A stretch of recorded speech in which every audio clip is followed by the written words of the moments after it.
वाटणी झालीच पाहिजे. मी या बाया संग 1 मिनिट सुद्धा राहू शकणार. अहो तोंड का बघायला, बोला की गावातली 4 माणसं. मी बी माझ्या बाबाला फोन लावतो. बाई तू ननकी सून हो, सांग शेत कुणीकडचं पाहिजे तू या मनावर.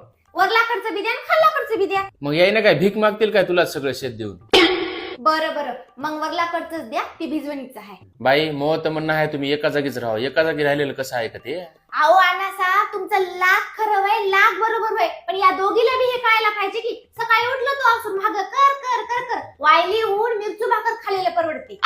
बस तुला नुसता कामाचा कटाळ आहे, खाल्लं की जागीच लांब पडतोस आणि आमच्यावरच उलटा आळ घ्यालीस काय? मी म्हणलो की या वयाचं मला तोंड सुद्धा बघू वाटणार झालंय म्हणून. आणि राहिला प्रश्न घराचा, तर मला हे ढाळज वसरी आणि गावात जे आहेत ना 2 फलाट आहेत की नाही, तर पाराकडचं मोठा फलाट पाहिजे. मट्टीशा आणि हास, आम्ही काय रस्त्यावर राहू काय तुला सगळं देऊन? बरं मग कोण कोणात राहणार आहे? सासू सासरे तर तिच्या संगच राहतील, कारण